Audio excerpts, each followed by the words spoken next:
Bueno, muy buenos días a todos y todas. Muchas gracias por el interés y por su participación, por darse el tiempo de participar en este webinar de la sesión de la unidad 4 de nuestro curso virtual. Asumo, por las pruebas que todos y todas están escuchando perfecto. Entonces, nada, vamos a mostrar en esta presentación, vamos a describir a detalle, tanto como el tiempo lo permita, que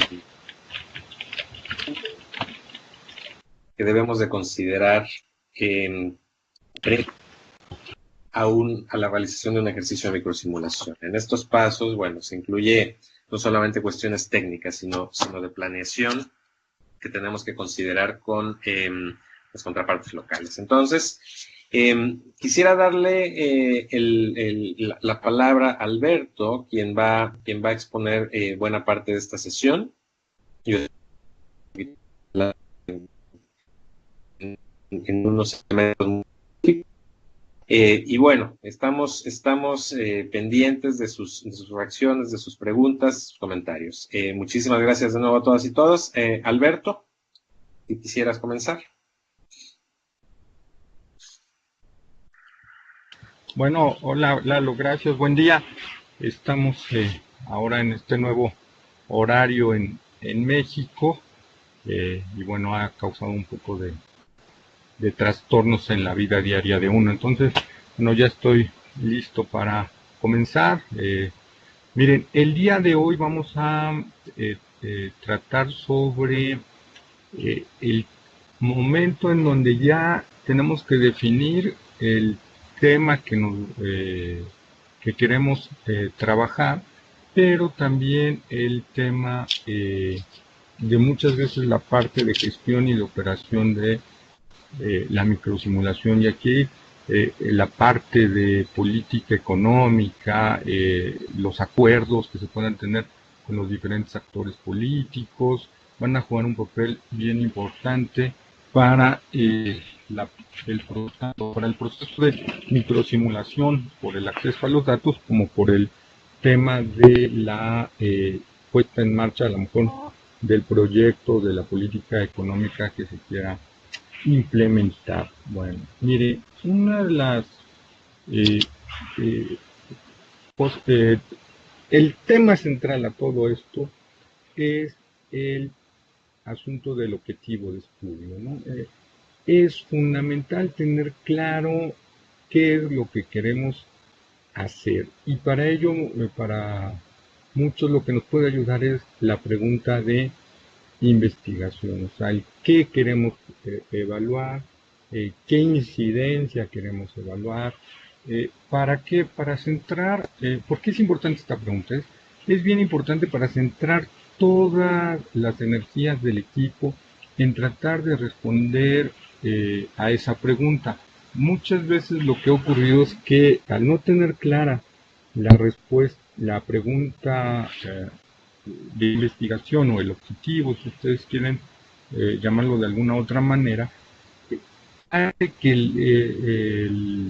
la energía del equipo y de todos los actores que están en este ejercicio de microsimulación, pues se disperse su ejercicio, ¿no?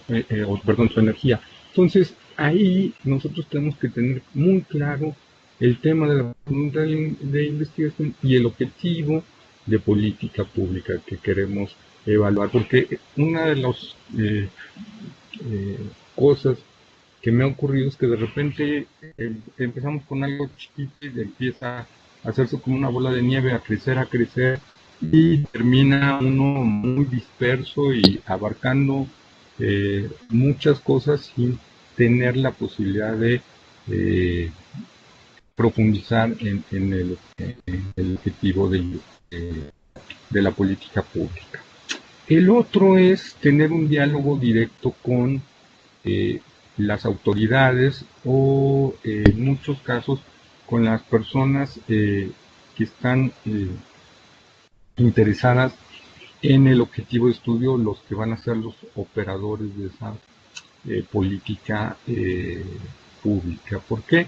porque ellos van a ser los que tienen ciertas expectativas con respecto al proyecto, ¿no? Y muchas veces ellos tienen, dado las características de la institución, luego tienen expectativas muy altas, ¿no? Pensando en que tenemos alguna varita mágica, y la verdad es que la varita mágica muchas veces depende de las disponibilidad de información y el acceso a esta información que se dispone, ¿no? Entonces tenemos que ir ajustando varias veces pues las expectativas, ya sean hacia la baja, o decir, bueno, mira, creo que sí se va a poder hacer esto, no se va a poder hacer, y esto nos lleva a delimitar mucho el objetivo de investigación. La otra parte que tenemos que tomar en cuenta es el equipo humano con el que contamos, los equipos de cómputo pues, que tenemos, ¿no? Nos ha pasado en algunas ocasiones en donde el sistema de cómputo o los sistemas de cómputo del equipo humano son equipos muy viejos, y que algún asistente de ellos que no pertenece a la institución termina teniendo mejor equipo. Entonces, ¿por qué es importante? Porque muchas veces dependíamos del avance cualitativo del proyecto, dependiendo de que llegara ese equipo de cómputo, porque los otros equipos pues no podíamos hacer eh, algunos procedimientos por no tener el equipo adecuado. Ahora, otro de los elementos que necesitamos, aparte de esta parte técnica y que me parece más importante, es conocer las capacidades y limitaciones que tienen nuestros colaboradores, ¿no? Muchas veces nos dan colaboradores que no tienen una formación el que nosotros solicitamos, pero tienen las habilidades para el procesamiento de la información, o conocen muy bien toda la parte legal, operativa de la institución, o tienen una red social muy importante que nos permite compensar muchas veces esa deficiencia, pudiéramos llamarle técnica, que pudieran llegar a tener, y la compensamos muchas veces con otro participante, o al interior del equipo, si todos tienen las mismas características, bueno, pues se les da una pequeña capacitación ahí para que ellos se apropien de ella y puedan posteriormente hacer uso de esa capacitación en otros ámbitos, y pudiéramos con ello avanzar, ¿no? Entonces, eso muchas veces estas redes sociales o intangibles son, hay veces que hasta más importantes que otros elementos. Por ejemplo, en el caso de Costa Rica, que mencionábamos la vez pasada, con lo de los casados, que los habían puesto en kilocalorías y que salían más casados de los que debían, porque ya los del INE lo habían trasladado a kilocalorías. Tuvimos la suerte de que alguien que no era del equipo, pero que sí pertenecía a una de las instituciones que promovía el microsimulador, bueno, nos permitió, a partir de su red social, tener acceso a un directivo del INE que nos proporcionó una base de datos pertinente para el ejercicio del microsimulador. El otro tema que es importante es, al estar en contacto con las autoridades permanentemente, nosotros debemos de ir dando a conocer los avances del proyecto conforme los vayamos teniendo, ¿no? Y muchas veces, más que avances, pudieran ser algunas limitaciones, procesos de microsimulador. ¿Por qué? Porque de repente uno ve los cuestionarios o uno ve en teoría la información que se captó y en términos reales, pues esa información que se ve en las preguntas no es la que se llega a captar en las bases de datos. Por ejemplo, uno puede revisar la encuesta de ingreso o gasto en Guatemala y uno puede ver que curiosamente esta encuesta levanta el número de delitos a los que se ha enfrentado un miembro del hogar, pero o de los delitos o robos que le han hecho. Eh, y uno dice, bueno, tienes esa base de datos y podemos ver o calcular algo de cuánto le cuesta a la población la bueno, los crímenes. Y lo que ocurría en el cuestionario es que no preguntaba el total de delitos que enfrentó el hogar, sino que nada más los tres últimos, ¿no?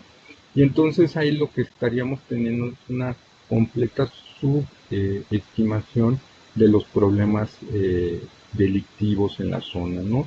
Recordemos que en esa parte de América Latina enfrentamos el asunto de la Mara, y entonces, pues, si ustedes le preguntan los últimos tres eh, delitos, pues a lo mejor te da que tuvo que pagar el derecho de piso durante 3 meses seguidos, pero no te reporta que fue durante todo el año, ¿no? Entonces, por ahí podemos tener problemas que hay que ir avisando a las instituciones de que pues no es posible tener un dato adecuado a los resultados que ellos esperan, que vamos a salir muy por abajo de lo que ellos esperan. En el otro caso es el tema de los tiempos y de los plazos que nosotros podamos determinar. Yo creo que siempre hay que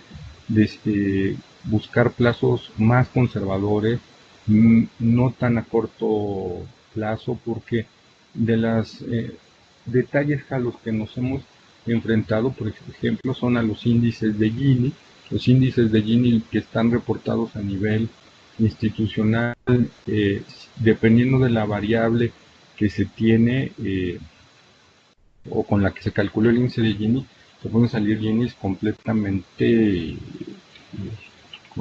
diferentes en 10, 15 puntos de diferencia. Por ejemplo, en los primeros modelos de microsimulación, en el caso de México, nosotros calculamos el índice de Gini de puros sueldos y salarios, nos salía de 60 y tantos, de puntos 60 y tantos. Si uno lo contrastaba con los índices reportados para México, que andan en 40 y tantos, eran 20 puntos arriba, pero la variable con la que se calculaba pues era diferente, y eso podía llevarte a cuestionamientos institucionales sobre el mismo microsimulador. Entonces, ese tipo de detalles que parecieran que no tienen importancia en términos de la presentación, en términos del informe a las autoridades, me parece que son fundamentales.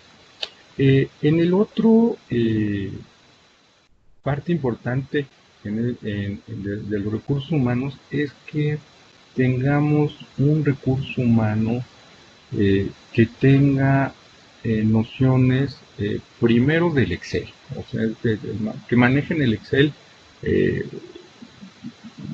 medianamente, y que en algún caso pudieran tener manejo de software como el Stata, el SPSS o el R. No necesitan manejar los tres, con que manejen uno de ellos es suficiente. ¿Por qué? Porque muchas veces los institutos de estadística en los últimos años han empezado a presentar su información ya no en la extensión de BF, sino ya sea en la extensión de DTA, del STATA, del SPSS o del R. Y ahí en ocasiones en muchos países no te presentan un manualito de cómo está o qué elementos se están preguntando y cuáles son las posibles respuestas, que en algunos países sí se llega a tener. Entonces, lo que nosotros tenemos que hacer es irnos al Stata, al SPSS, e irnos en la parte de metadatos, copiar esa información y pegarla en un Word para que nosotros tengamos nuestro manualito y podamos ver qué se preguntó, cuáles son las respuestas y en esas respuestas qué valores tienen las respuestas, qué es lo que está captando realmente la encuesta. Entonces, esa parte el Excel no te la va a dar porque el Excel pierde los metadatos, no así tanto el Stata como el SPSS, ¿no? Esa parte, por ejemplo, nosotros la aprendimos en República Dominicana, ¿no? En el caso cero que veíamos la ocasión pasada. Luego, ¿por qué es importante? Porque eso va a facilitar nuestro entrenamiento de las personas que van a adquirir esas capacidades, ¿no? Y para que puedan realizar ejercicios de simulación nuevos para sus países, ¿no? Ese caso, por ejemplo, lo vivimos en Venezuela. Ahí teníamos el caso de un chico que manejaba tanto el Stata como el Excel y se le dio la capacitación durante 15 días y permitió que él después estuviera haciendo ejercicios de microsimulación para cierto tipo de transferencias, ¿no? Y ya después, pues la asesoría era vía el internet y yo no le iba diciendo si iba bien o qué resultados encontraba y si eran consistentes con lo que la institución esperaba, ¿no? ¿Qué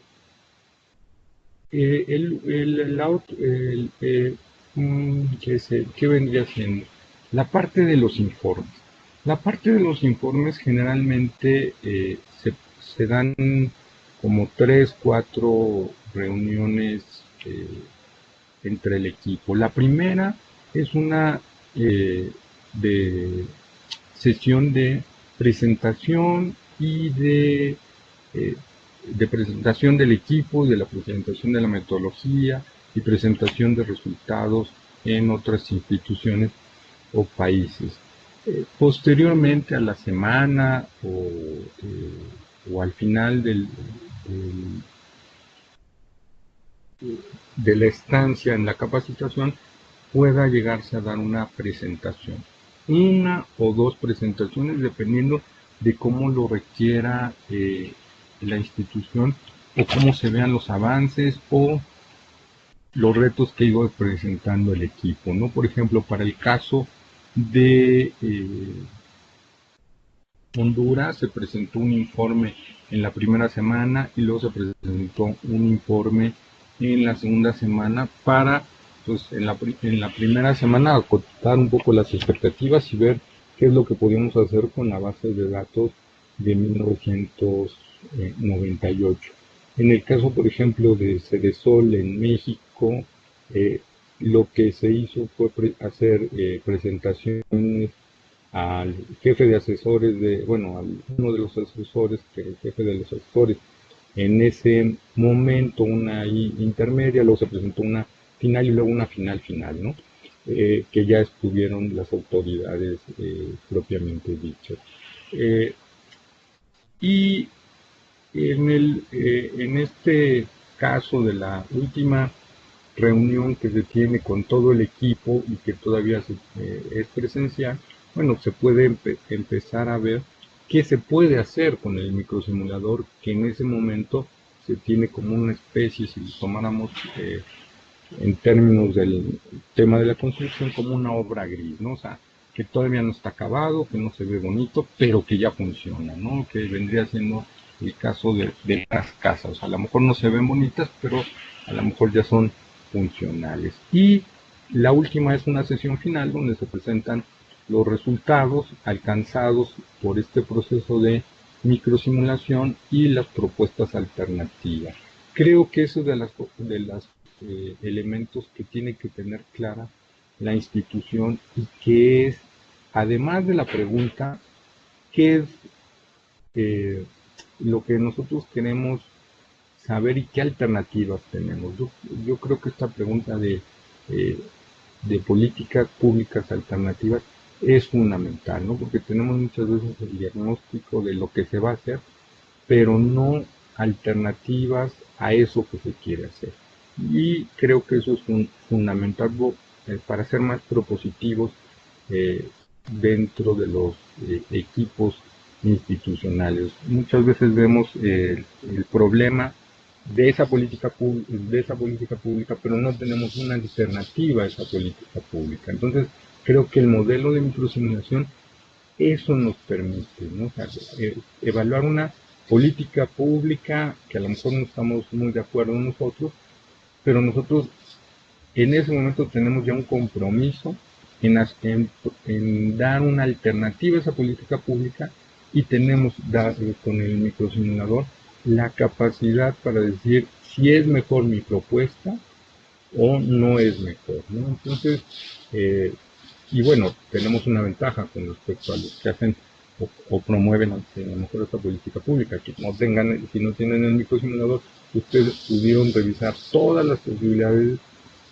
o todas las posibles alternativas y quedarse con la mejor que ustedes lograron proponer y que les da mejores resultados a la propuesta, a lo mejor oficial o a la propuesta inicial. La última parte, bueno, es que el equipo que fue capacitado, bueno, esté constantemente actualizando la información para irle dando seguimiento al microsimulador. Bueno, vamos con el tema de la información. Miren, aquí la información es, al igual que en todo lo que tiene que ver con la gestión pública y con las políticas públicas, es central. Es un pilar en el que nosotros tenemos que tener el mayor conocimiento o, como dice aquí, la información más detallada sobre leyes y reglamentos, ¿no? Y si emana de la Constitución, saber de qué artículos de la Constitución emanan, cuáles son leyes, reglamentos, anexos, todo lo que ustedes lleguen a conocer de la cuestión de reglamentos, ¿no? Por ejemplo, en el caso de la política fiscal, los sistemas de recaudación, en el caso de las políticas de gasto social, bueno, qué criterios son los que se tienen para tener o no acceso a esa transferencia, definir claramente qué se va a entender por por algún concepto que es básicamente el de economía informal, que es un problema que tienen todas las economías de América Latina, ¿no? Y que, bueno, nos va a permitir definir el nivel de formalidad o informalidad. Luego, el término de los subsidios, de cuánto viene siendo y cómo se calcula el subsidio, por ejemplo, en el caso de México, la referencia del subsidio es a partir en el tema de gasolinas, perdón, es a partir del diferencial que existe entre la gasolina de Estados Unidos y la gasolina de México. Entonces, si la gasolina de Estados Unidos es más cara que la de México, entonces estamos hablando de un subsidio, y si es a la inversa, entonces se está cobrando un impuesto especial, ¿no? Entonces, estos detallitos sí nosotros los requerimos para hacer la simulación, por ejemplo, del caso mexicano. En el caso de República Dominicana, que veíamos la sesión pasada, pues era conocer los impuestos que se tenían sobre tabaco y bebidas alcohólicas. En otros países ha sido el tema del juego, etcétera, etcétera. Entonces, ahí nosotros tenemos que tener muy clara tanto la información de hogares, porque siempre vamos a estar trabajando con hogares o individuos, que sería central, y segunda es la información secundaria con la que podemos fortalecer o cubrir deficiencias que pueda tener la encuesta, ¿no? Por ejemplo, en el caso de lo que les decía de las gasolinas en México, pues lo que no reporta la encuesta pues es el precio de las gasolinas, pero dado que es un precio que se tiene a nivel de toda la República hasta hace algunos años en México, bueno, uno podía tomar el precio que reportaba Pemex y podían ustedes trabajar con esa información y calcular la cantidad de litros de gasolina que consumía él.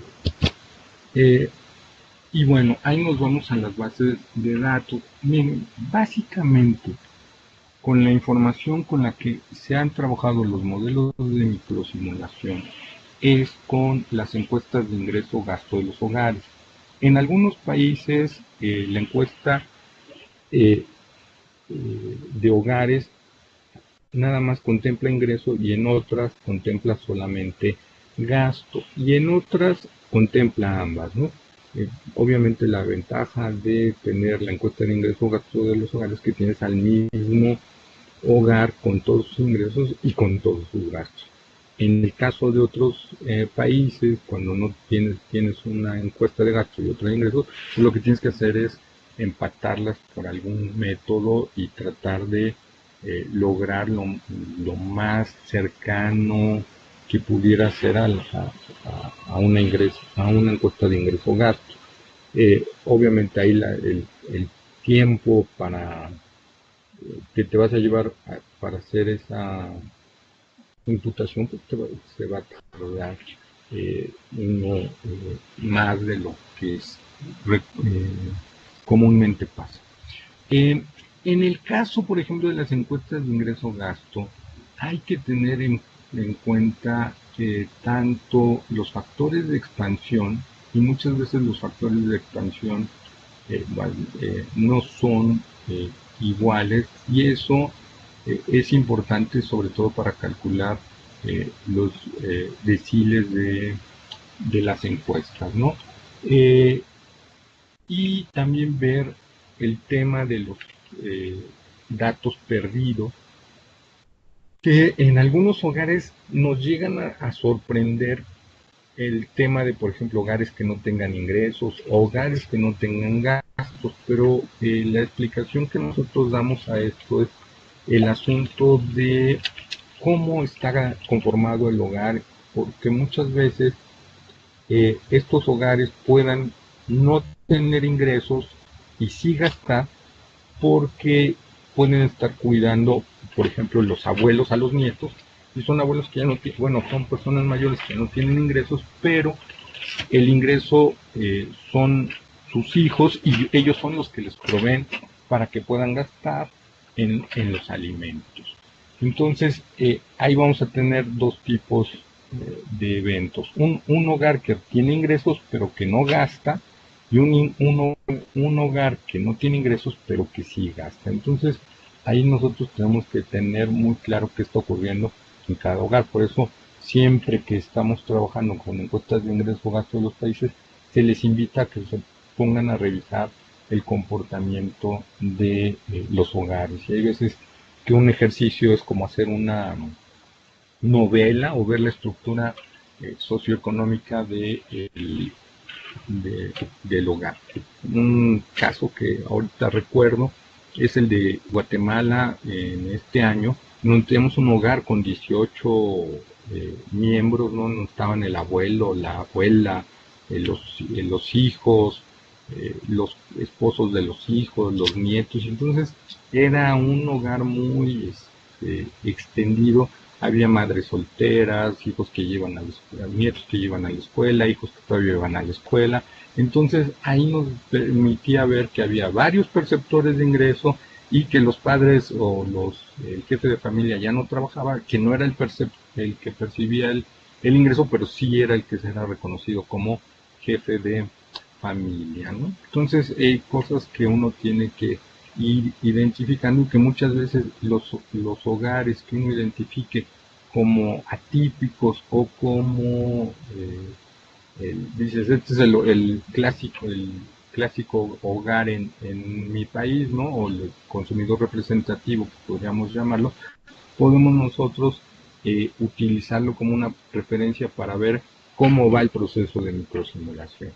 En el otro elemento que me parece importante es el tema, en el caso de los ingresos, de que por ley hubiera un salario mínimo y que hay que cubrir con ciertas características. Entonces, aquí nos enfrentamos a cierto tipo de problemas. Individuos que están reportando que tienen la prestación de seguridad social y que por constitución te digan que tiene que ganar el salario mínimo. Y a la hora que ellos te están reportando el salario, esté por abajo de ese salario mínimo. Entonces, no corresponde lo que dice tener con lo que recibe de prestaciones. Entonces, ahí encontramos una discrepancia importante. Por lo tanto, a ese hogar le vamos a tener que imputar el salario mínimo. Entonces, porque recibe la prestación. Pueden a lo mejor recibir un salario por abajo del salario mínimo, pero si no tienen la prestación, eso es lo que ganas. Y entonces son detalles que se deben de tomar en cuenta para el caso de los ingresos. Sí, otro de las cosas que es importante ver en la encuesta de ingreso o gasto de los hogares es que muchas veces no contemplan los extremos de los ingresos. O sea, ¿a qué me refiero con esto? O sea, algunos lo llaman el problema de las colas. Es el que no vas a encontrar en la encuesta a los hogares más pobres de la población o a los individuos más pobres de la población. ¿Por qué?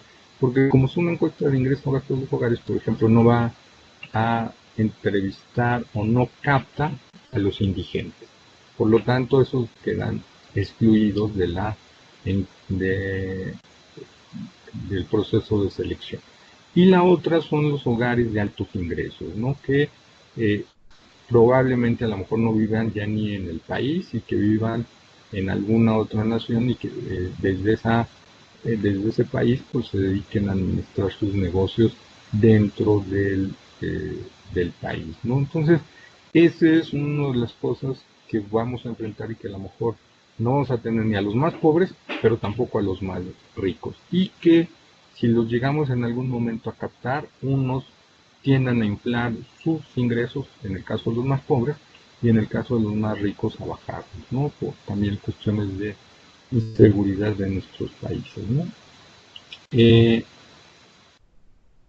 el otro caso es el tema de el trabajo infantil, ¿no? O sea, ver y revisar cuántos individuos menores a 15 años están trabajando, y eso sería trabajo infantil, y eso pues va contra muchas de nuestras leyes en América Latina. Entonces eso también hay que sacarlo de la encuesta como perceptores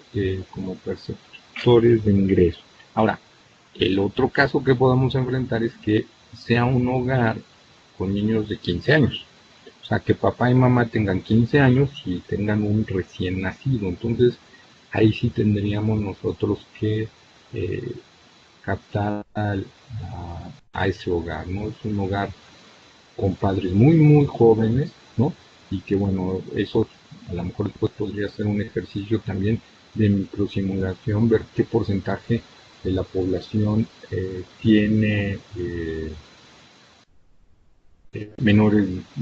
son menores de 16, 17 años y que ya tienen familia y que viven solos, y ver en qué rubro están, cuáles son sus condiciones, y a lo mejor ver una política pública y simularla y ver cuánto nos va a costar y qué tan progresiva y qué tan regresiva es, ¿no? Y por último, en el caso de estas variables, es de la base de datos eliminar a todos, bueno, no eliminar, omitir el caso de todos los trabajadores domésticos o personas que no pertenezcan al hogar o no tengan una relación con el jefe de familia. ¿A qué me estoy refiriendo? Bueno, a jardinero, al chofer, a la trabajadora doméstica, o en el otro caso a personas que son huéspedes de la familia, ¿no? Entonces, ese tipo de individuos hay que omitirlos como integrantes del hogar. En el otro caso es identificar en la base de datos, por ejemplo, datos directos, por ejemplo, los rangos de el pago de impuestos y cómo se determinan ellos, ¿no? Así como el pago de prestaciones a seguridad social, que vendría siendo un complemento de nuestra información y conformación de la base de datos, ¿no? Entonces, esto es bien importante por una razón. Muchos de nuestras encuestas manejan como que te están preguntando cuál es tu ingreso bruto. Y la verdad es que en el caso, por ejemplo, de México, muy pocos son los individuos que saben cuánto es su ingreso bruto y siempre te reportan el neto. Por lo tanto, nosotros vamos a tener que imputar el ingreso neto. Hay en otros países como en Costa Rica que sí te reportan el ingreso bruto, lo que facilita mucho a nosotros el trabajo. Pero si no te reportan el bruto y te reportan el neto, pues habría que imputarlos y entonces imputar desde cuánto es su ingreso bruto, ver cuánto pagó en prestaciones y a partir de ese ingreso bruto que nosotros imputamos, entonces empezar a hacer el proceso de simulación. Si ustedes tienen reportado el ingreso bruto, bueno, entonces automáticamente ya pasamos a el proceso de simulación, ¿no? Entonces, ahí hay que tener muy claro lo que se está preguntando y por eso les comentaba hace rato. El asunto de tener un manualito de qué se está preguntando y cuáles son las posibles respuestas es fundamental para este tipo de ejercicios, ¿no? En el otro caso de los procesos de microsimulación es el caso de los subsidios, ¿no? Y de los programas sociales. Ahí es importante de saber quién está recibiendo o no el servicio, el subsidio, ¿no? Ver quiénes son los beneficiarios y si el beneficiario está correspondiendo a las características que está pidiendo en las normas la transferencia. Entonces, son detallitos que hay que uno ir teniendo en cuenta para los procesos de microsimulación. En algunos programas sociales, pues difícilmente lo vamos a poder identificar si el que recibe la transferencia es quien la debe de recibir, porque hay información que no se está reportando o que está ausente por parte del hogar o porque no se captó dentro de la encuesta o no se preguntó. Entonces, pues ahí tendremos que hacer un supuesto simplificador y decir que dicen la verdad. Y en el otro caso, pues ver las fuentes secundarias que se tienen para el proceso de microsimulación, que pueden ser, en el caso de energía eléctrica, ver los rangos del pago de para tener un subsidio de energía eléctrica, por ejemplo, si son adultos mayores o no, que fue en el caso de Ecuador, que dependiendo de si eres adulto o no mayor, tienes un precio de energía eléctrica diferente a cierto tipo de hogares o a la zona. Entonces ahí esa información pues no te la va a dar el hogar, pero tú la tienes que buscar como una fuente secundaria. En el caso de México, pues necesita los precios de gasolina de Estados Unidos para poder evaluar el subsidio o el impuesto, ¿no? O en otros países, ver toda la parte de bienes que son importados y que tienen algún gravamen adicional. Ahora, bueno, aquí ya está lo de los datos de consumo y lo que yo les platicaba, que puedes tener el consumo o no tener el consumo y solo tienes datos de ingreso. Lalo, no sé si quieres aportar acá algo. Sí, Beto, mil gracias. Bueno, solo un pequeño paréntesis para ahondar un poco en lo que está comentándoles muy claramente Alberto. Sí, es muy común que cuando realizamos los ejercicios de microsimulación, estamos por empezar un ejercicio de microsimulación o de incidencia fiscal. Perdón, cambié para tomar como presentador y está cargando. Uno se encuentra comúnmente con varios problemas como los que acaba de describir Alberto, cuyas soluciones se concentran básicamente en estos 4 grupos que ustedes están viendo, que ya Alberto trató: la identificación directa cuando tenemos toda la información que necesitamos en una encuesta, cuando solo tenemos información parcial en la encuesta principal y no conocemos otra parte esencial de la información, bueno, tenemos que recurrir a algunos métodos de imputación o de simulación o de plano a fuentes secundarias. Entonces, en estos casos, quiero platicarles de 2 casos muy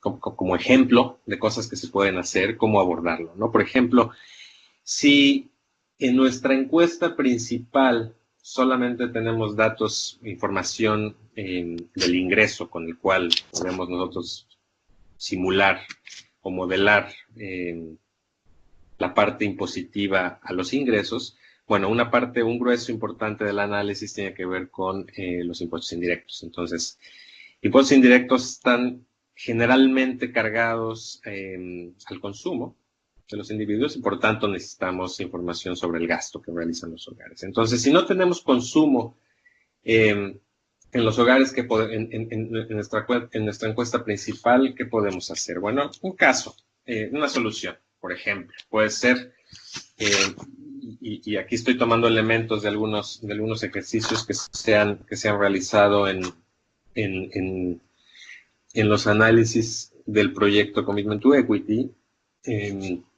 Es, por ejemplo, imaginemos, tomar, si es que existe, generalmente en muchos países, generalmente en los países hay encuestas disponibles que se levantan consistentemente captando, for sure, el ingreso. En algunos casos, esas mismas encuestas captan el consumo. Si no, existe una segunda encuesta que capta el consumo y cuya periodicidad es temporal, digamos, es más amplia, ¿no? Entonces, para un caso en el que solamente tenemos ingresos, por ejemplo, para el año 2015, pero no tenemos consumo y lo necesitamos, es probable que quizá en 2013, en 2011, 2010, etcétera, algún periodo no tan lejano que pueda permitirnos realizar el ejercicio, exista una encuesta que reporte el consumo. Entonces, sobre esa encuesta, ¿qué podemos hacer? Imaginemos, por ejemplo, que identificamos una canasta típica de consumo que realizan los hogares típicos en esta encuesta. ¿Ok? Lo que procedería a hacer, por ejemplo, en un ejercicio de imputación del consumo observado en una fuente alterna hacia nuestra encuesta principal puede ser, por ejemplo, estimar modelos de regresión para dicha encuesta, para dicha canasta de consumo que elegimos, empleando como variable dependiente el gasto que realizan los hogares en cada encuesta, en cada cesta, perdón, y como variables independientes un set de indicadores que requieren por condición básica estar disponibles conceptual y estadísticamente similares en ambas encuestas, en la principal como en la secundaria. Por ejemplo, el tamaño del hogar. Podemos conocer cuál es el tamaño del hogar en nuestra encuesta principal, la que tiene ingresos, y conocer el tamaño del hogar en nuestra encuesta alterna, la que tiene consumo. Los años promedios de escolaridad, etcétera, ¿no? Las horas trabajadas, variables de control que captan o que absorben el efecto de la localización geográfica, etcétera, en donde viven los hogares, etcétera. Es decir, variables que pueden predecir, que pueden estar asociadas con el nivel de consumo en los hogares y que controlan por algunas diferencias geográficas y algunas diferencias en la estructura de los hogares. Entonces, debemos de garantizar que en ambas encuestas tenemos esa misma información. La única diferencia es que en la primera, en la principal, tenemos ingreso y no consumo, y en la segunda, en la alterna, tenemos consumo y no ingreso. Entonces, modelamos el consumo en la encuesta alterna explicado por este conjunto de variables, y básicamente lo que hacemos es resolver una ecuación en la que nosotros obtenemos unos parámetros o coeficientes de cada uno de las variables explicativas, con los cuales podemos utilizar para modelar el consumo en la encuesta principal. Es decir, conocemos, ¿a qué me refiero con una ecuación? Como seguramente ustedes saben, digamos que el consumo es igual a esto que les decía, los años de escolaridad, a la estructura, al tamaño del hogar, etc. Cuando yo estimo una regresión, lo que estoy obteniendo es un parámetro que vincula o que informa una correlación entre cada variable explicativa y la variable dependiente, que es el consumo. El valor de ese parámetro yo me lo voy a llevar a la encuesta principal, donde tengo el ingreso. Ahí tengo información clara de las variables explicativas, porque son las mismas que las del modelo de consumo. Entonces, utilizando la información de estas variables explicativas con los parámetros estimados en la otra encuesta y utilizando también los errores, etcétera, puedo yo resolver una ecuación que me permita predecir un consumo simulado en la encuesta principal. Entonces, esta es una posibilidad, por ejemplo. Son estrategias válidas, son estrategias estadísticas y econométricas que, por supuesto, están sujetas a algunos supuestos, están sujetas a errores, pero la idea es justamente minimizar esos errores a través de técnicas robustas.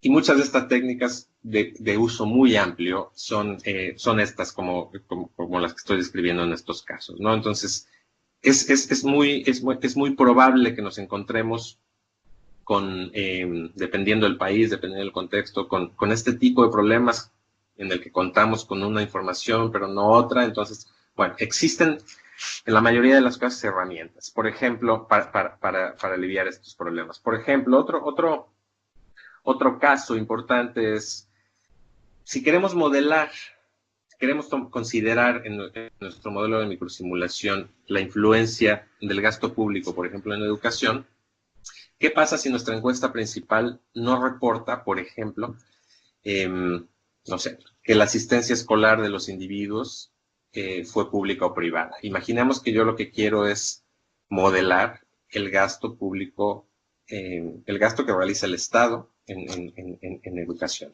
Y bueno, para eso necesito saber quiénes atienden a la educación pública, ¿no? ¿Qué individuos en edad escolar asisten a la educación, a los establecimientos públicos? Entonces, ¿cuál es la solución? Lo mismo.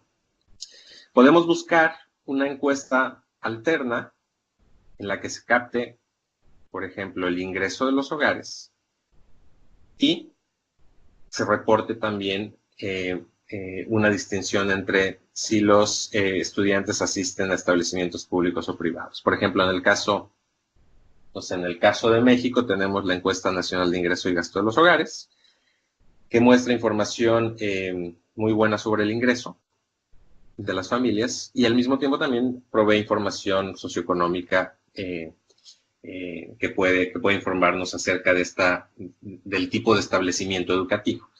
Y al mismo tiempo también tenemos, por ejemplo, otras encuestas, no sé, como la encuesta mexicana de la encuesta de condiciones de vida de las familias mexicanas, que también capta el ingreso, probablemente no tan detallado, no para todos los periodos en los que está disponible para la otra encuesta principal, pero también también capta esta información de la asistencia escolar público-privada. Ahora, imaginemos que en la ENIG en México, en mi encuesta principal de ingresos, no tengo la información de la asistencia escolar. Entonces me voy a la segunda, donde tengo ingreso y tengo la asistencia escolar, y estimo de nuevo, me anclo a modelos de regresión, por ejemplo, puede ser una regresión logística o un PROBIT, para determinar la probabilidad de asistencia a un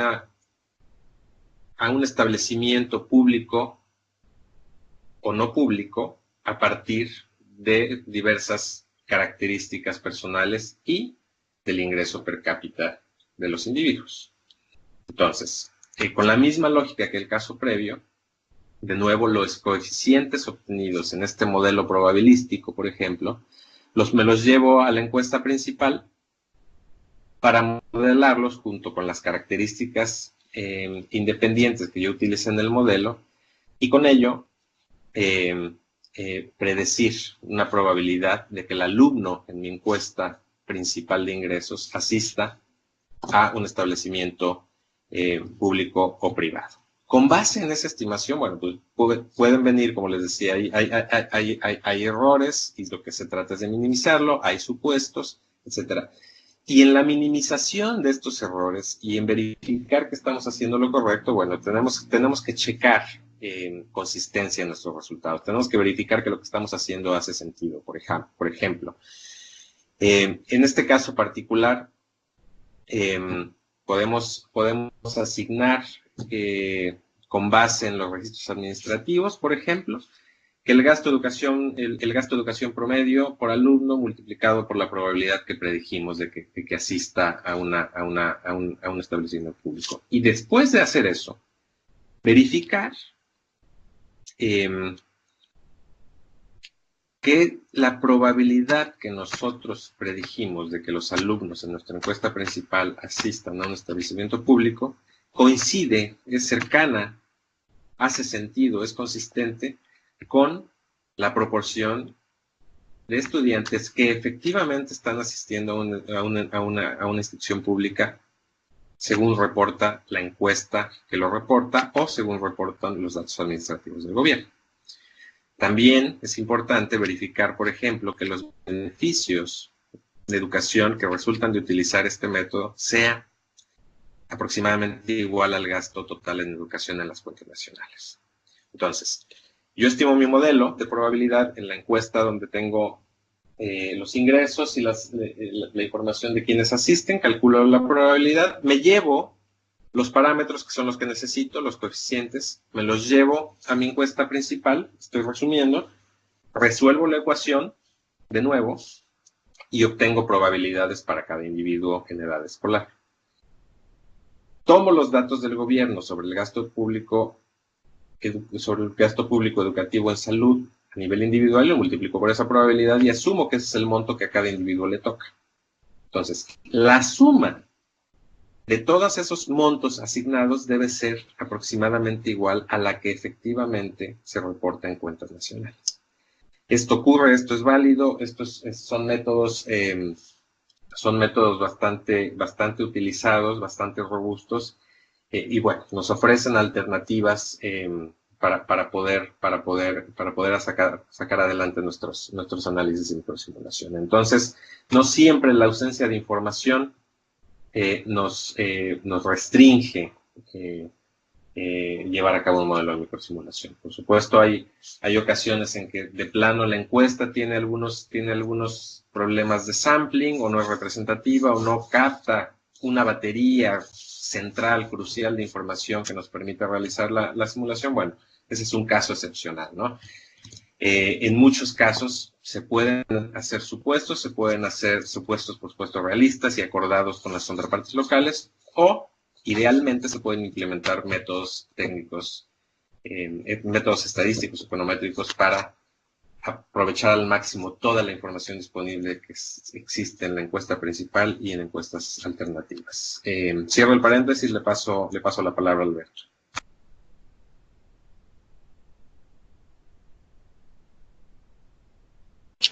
Gracias, Lalo. Ya no tengo la presentación. Bueno, sí, en lo que es... A mí también me desapareció, no sé qué pasó. Veo la presentación. Bueno, quieren, puedo pasar a responderle a Saúl Villanueva una pregunta sobre la cuestión agrícola en Bolivia. Bueno, en el caso, te voy a hablar desde el caso de México y a ver si se parece al caso de Bolivia. Mira, en el caso de México, la encuesta también capta en dónde trabaja el individuo y a qué se dedica. Entonces, ahí lo que podríamos encontrar es un trabajador agrícola, ¿sí? Y cuánto ingreso tiene.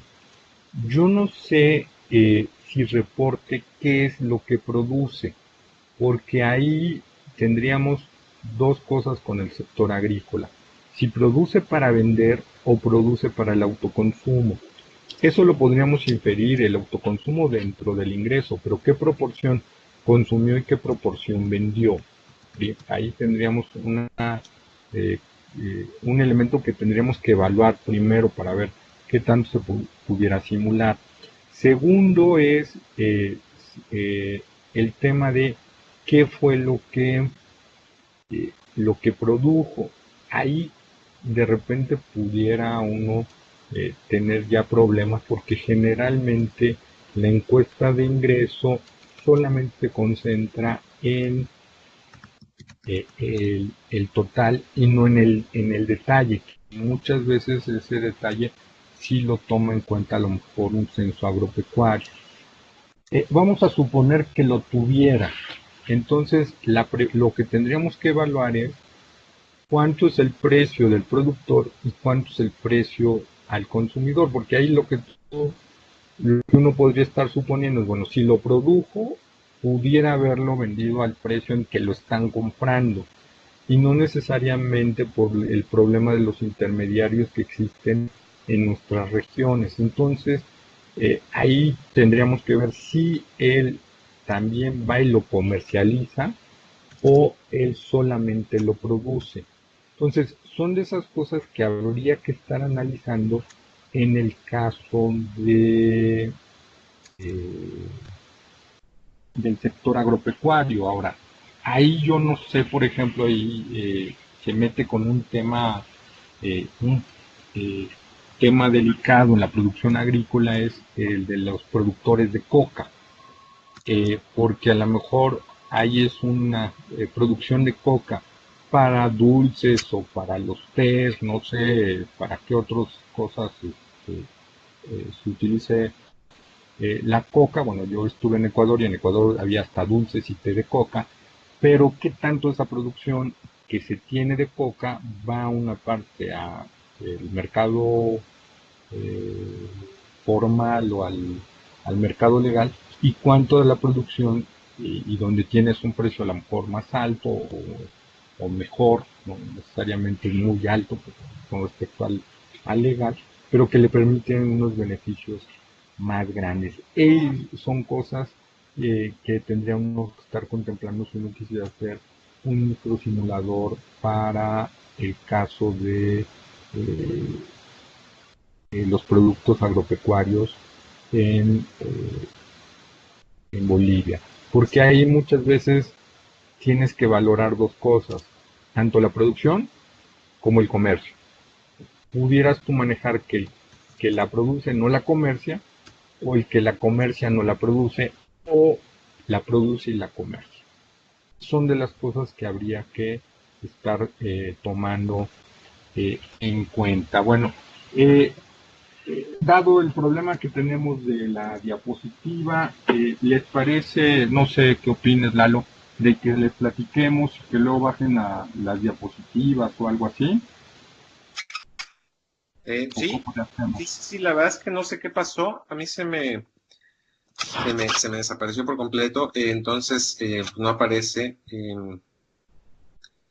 Sí, yo creo que podemos platicar para no perder para no hacerlos perder tiempo y luego, bueno, van a tener acceso a los detalles de la presentación, ¿no? Bueno, la última parte de todo este rompecabezas vendría siendo el tema de los actores políticos, ¿no? Y ahí el asunto de la capacidad de la institución para el lobbying, para o el ejercicio de elección pública, que cuando tanto los sociólogos como economistas como politólogos hemos revisado en algún momento, bueno, creo que juega un papel importante para la implementación y la gestión de la política pública. Entonces, esa es la otra parte que se tiene que contemplar con las autoridades, ¿no? Es el caso, por ejemplo, que nosotros vivimos en el caso mexicano, también creo que se vivió en el caso de República Dominicana y que bueno, ahí fueron bastante exitosos. Y ya, si quieren, para terminar, dado que no hay la imagen y los que no sean tan auditivos y sean más visuales, pues van a empezar a dormir. Es el caso de cómo plantearse el tema de la microsimulación. Bueno, cuando abran la presentación, les platico. La idea que yo tenía cuando hacíamos eh, ver el proceso este de microsimulación es que vean como que es un rompecabezas, que las fichas las tenemos, pero que necesitamos acomodar las fichas para que nos armen nuestro modelo de política pública. Cuando tenemos todas las condiciones es lo que llamo un modelo ideal. Cuando tenemos todas las condiciones pero la información está un poquito coja y que la necesitamos muchas veces complementar con información secundaria o como hace un momento Lalo la presentó, es un modelo casi ideal, perdón. Y hay en otros en donde tenemos un modelito y las piezas son más grandes que lo que queremos hacer. Y bueno, ahí estamos en una condición más que ideal, si lo quieren llamar así. ¿Por qué? Porque tenemos un equipo de trabajo sobrecapacitado o tenemos más información de la que requerimos. Entonces, ese es es de los problemas que nunca me he enfrentado, pero o nos hemos enfrentado, no sé si Lalo o Iván ya se hayan enfrentado a uno así. Y el otro es el caso de que tenemos unas expectativas muy grandes y que las fichas no cuadren, ¿no? Y el problema más delicado sería el de la información, porque si no tenemos una información fina o una información eh, o no tenemos la información que requerimos y no hay por ningún método indirecto o información secundaria o imputación o lo que ustedes quieran para poder hacerla, bueno, realmente nuestro proceso de microsimulación o nuestro ejercicio de microsimulación difícilmente se va a poder llevar a la práctica. Entonces, son de los elementos que nosotros tendríamos que tomar en cuenta para los procesos o los ejercicios de microsimulación que ustedes quieran hacer. No sé si quieras comentar algo, Lalo. No, Alberto, no, todo bien. Bueno, y De, ya la última parte les comento, porque creo que ahora sí nos extendimos mucho, ¿no? poquito. Un poquito, bueno. Empezamos tarde, más bien, ¿no? Empezamos un Bueno, poquito empezamos tarde. más tarde. Pero bueno, ya la última, miren, la última es un ejercicio que les queríamos plantear Lalo y yo, y que lo han preguntado en alguna otra sesión, es lo de comportamiento. Miren, en las dos últimas filminas que van a ver, lo que les presentamos fue una, al igual que la semana pasada, es un- una imagen que proviene de Excel, muy sencilla, en donde ustedes tienen que alimentar la primera filmina con los datos que obtengan de correr un modelo de o un sistema de demanda casi ideal. Ahí utilizamos modelos de regresión con ecuaciones aparentemente no relacionadas y que ustedes pueden utilizar un modelo H o un Weights. A mí en lo personal me han gustado más los resultados en el caso de México de los H. Entonces, ¿qué es lo que lo que te permite ese Excel? Ustedes, por ejemplo, pueden jugar con el número de canastas eh, que hayan definido. En el caso del ejercicio que les mandamos son 7, pero el Excel te permite trabajar hasta con 12 canastas. Entonces ustedes nada más tienen que alimentar sus lambdas, sus betas, sus alfas, ver sus ingresos. Ustedes cargan esas celdas de los resultados que obtuvieron de sus aids o quates, dependiendo de cuando tienen quates de sus lambdas, y ya que ustedes lo calculan, bueno, ya que ustedes lo llenan esos espacios, lo único que tienen que hacer es picarle en el icono de elasticidad y ¡pum!, te aparecen todas las elasticidades que tienen los bienes que ustedes definieron. El ejercicio que yo les estoy presentando, o que les estuvimos presentando, es el caso de puros alimentos. Por eso van a encontrar ese tipo de comportamiento, que todos terminan siendo bienes normales o bienes bastante inelásticos. ¿Por qué razón? Porque no hay precios, como les platicamos en sesiones anteriores, precios para los bienes diferentes alimentos, ¿no? Entonces, son de los detalles que se tienen para los procesos de microsimulación. Y bueno, podríamos hacer un análisis de comportamiento de políticas a canastas básicas o alimentos que sí se podrían hacer. De los demás bienes, pues habría que, como lo comentó Lalo, pues hacer algunos ejercicios de imputación y de ver cómo se podrían comparar, que nos llevaría mucho más tiempo. Y recordemos que las agendas políticas muchas veces su periodo de tiempo para llevar a la práctica o implementar una política pública no pasan más de 6 meses, y que ya si nosotros nos decimos que nos va a tardar 2 años, pues no va a ser viable en términos de política pública. Eso es lo que quisiera que tomaran en consideración, y bueno, estoy atento a sus preguntas. Lalo. Muchas gracias, Alberto. Excelente presentación. Lástima que no pudieron ver estos últimos ejercicios, o la parte del rompecabezas, ¿no? En vivo, pero bueno, pues confiamos en que tienen la presentación, y bueno, cualquier duda extra, cualquier duda específica que exista a través del foro, estaremos con gusto atentos para responder. No sé si hubiera alguna pregunta ahora, si algo no quedó suficientemente claro, si quisieran ahondar en algo más. Bueno, yo veo aquí a Saúl Villanueva y es la misma percepción que él tiene, ¿no? Que ahora hay poco aforo, Claro. y parece que varios hemos tenido problemas técnicos o hay un problema con la coordinación, pudiera ser del horario, ¿no? No, ¿sabes qué? Sobre todo que es que ahora el curso se divide en 2 tracks, ¿no? Las sesiones anteriores teníamos a todo el grupo track avanzado y track básico en conjunto, y ahora se divide en básico y avanzado. Entonces, el grupo del avanzado es significativamente más pequeño, que es en el que estamos ahora. Entonces, bueno, se refleja un poco en la participación, parece, ¿no? Pues sí, también, ¿no?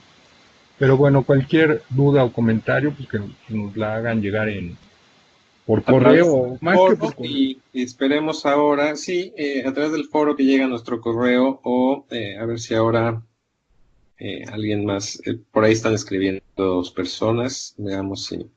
O que lo comenten en algún foro, y en el foro a lo mejor la duda que tienen algunos la tienen otros, o Pues parece que no hay más comentarios.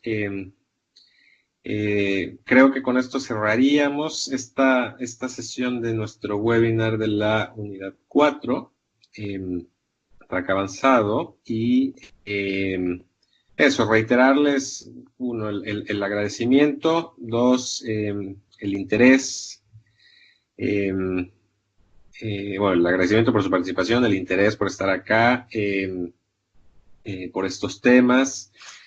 Y nada, pues eso, si tienen alguna duda o comentario, por favor, a través del foro, háganoslo saber, estaremos atentos. Nada, pues muchísimas gracias, nos vemos, nos hablamos la siguiente semana. Muchas gracias a todos y todas. Gracias, Alberto, gracias, colegas. Iván. Gracias. Nos oímos mañana.